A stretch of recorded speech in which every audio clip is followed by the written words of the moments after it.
Assalamualaikum warahmatullahi wabarakatuh. Selamat siang. Perkenalkan, nama saya Yulia Fadla Marisa dengan NIM 202328088. Saya berasal dari kelas Etika Bisnis D1. Di sini saya akan membahas tentang pembahasan mengenai etika bisnis yang telah diberikan oleh Ibu.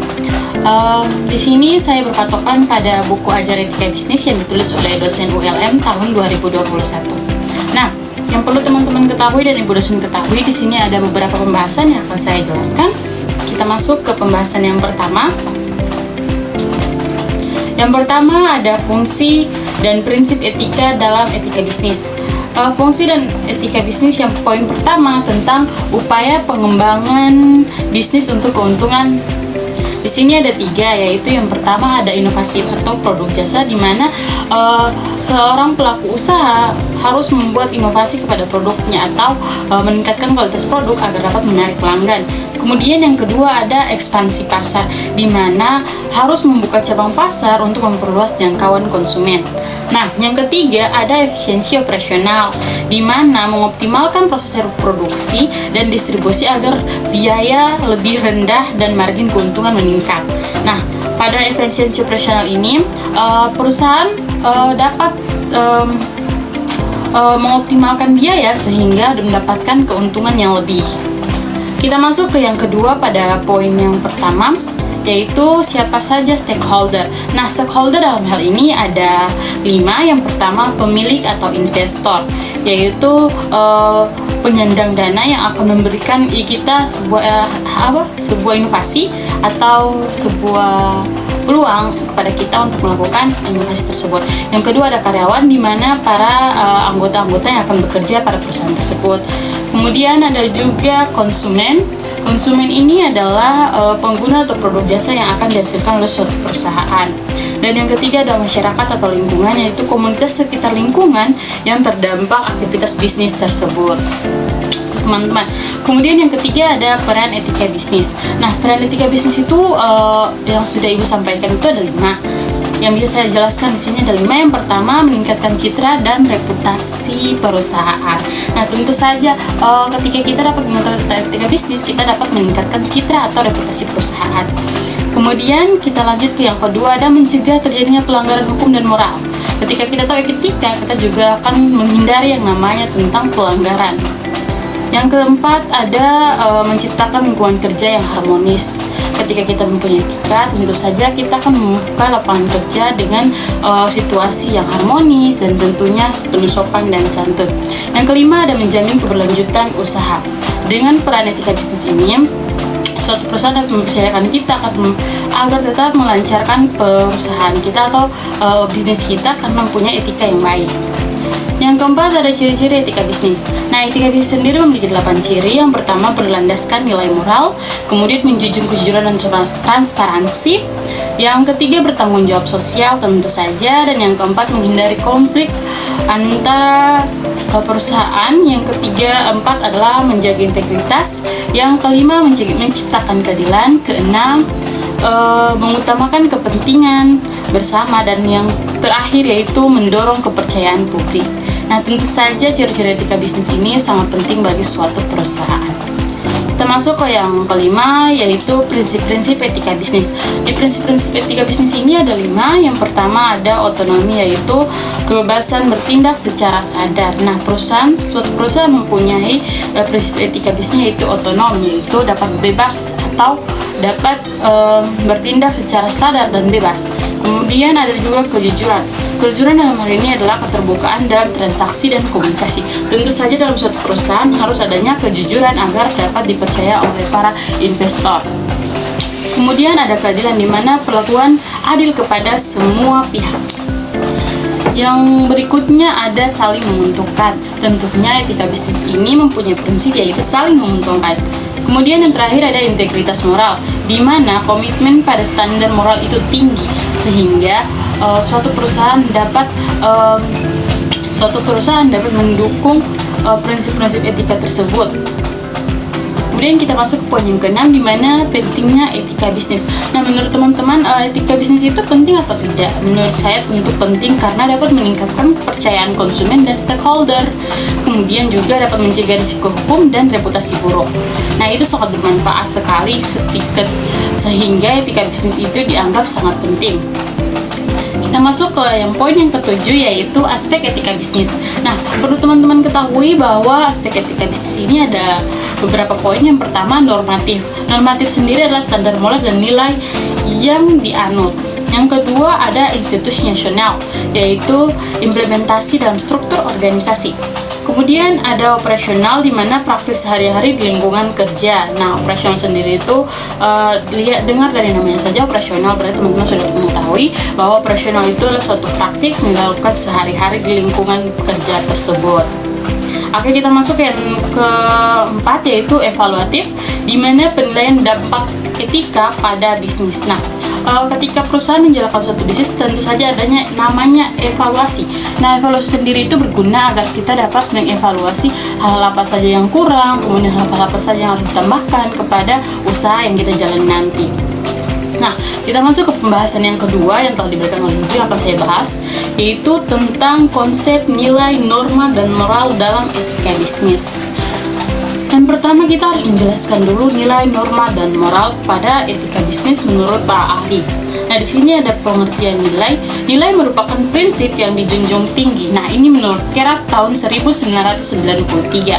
Kemudian ada norma. Norma adalah aturan dari nilai yang menjadi pedoman perilaku. Kemudian moral. Moral adalah implementasi dari nilai dan moral dalam tindakan nyata. Nah, ini menurut Muslim tahun 2017. Kita masuk ke yang kedua, hubungan nilai, norma, dan moral dalam etika bisnis. Perlu teman-teman ketahui, hubungan antara ketiga ini sangatlah berhubungan penting. Nilai melahirkan norma, dan norma diwujudkan dalam moral atau tindakan nyata.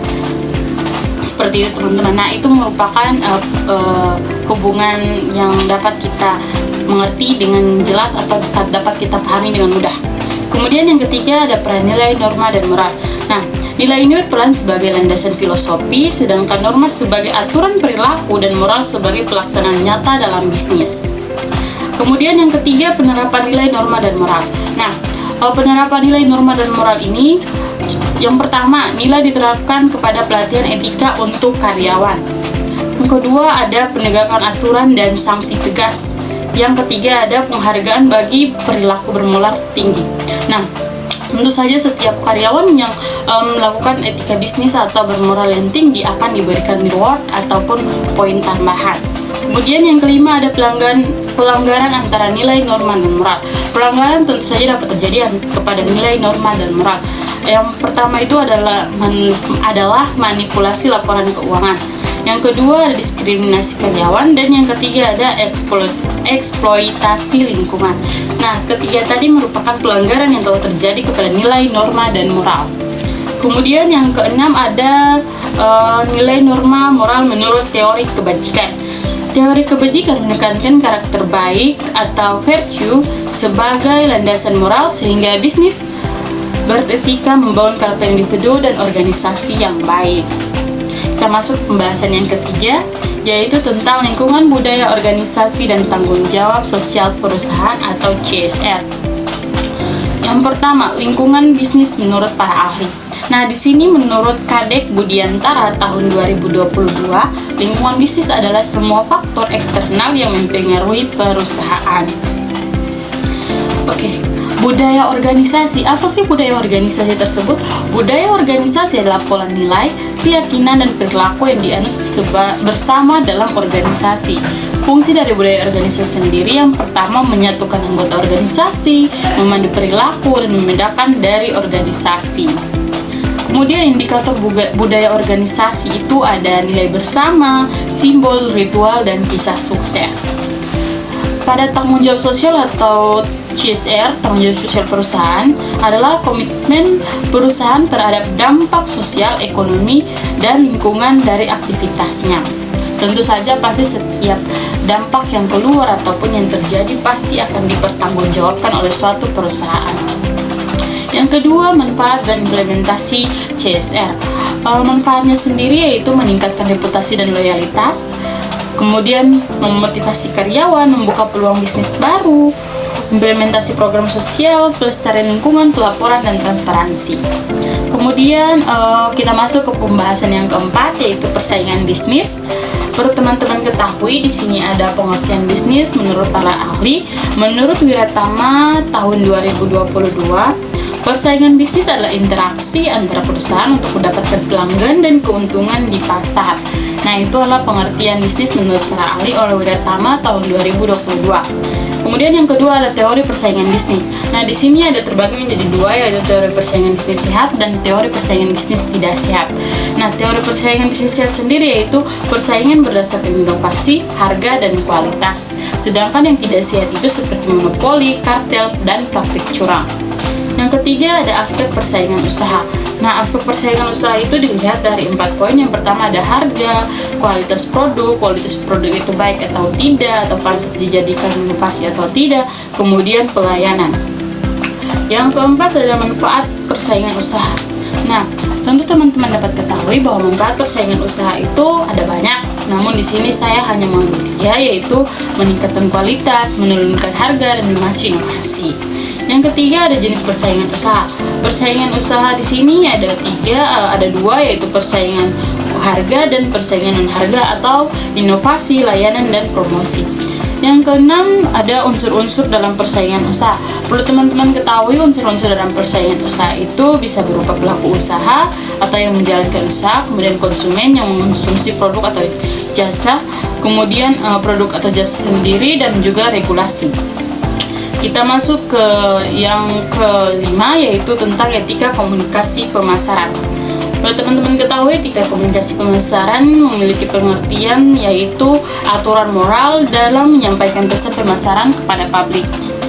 Tujuannya itu menjamin pesan jujur, tidak menyesatkan, dan sesuai norma kemasyarakatan. Etika pemasaran sendiri penting untuk membangun kepercayaan dan loyalitas konsumen.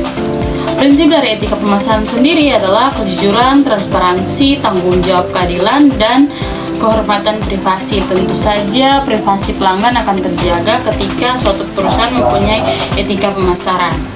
Kemudian pentingnya etika pemasaran sendiri agar dapat menghindari sanksi hukum dan menjaga reputasi.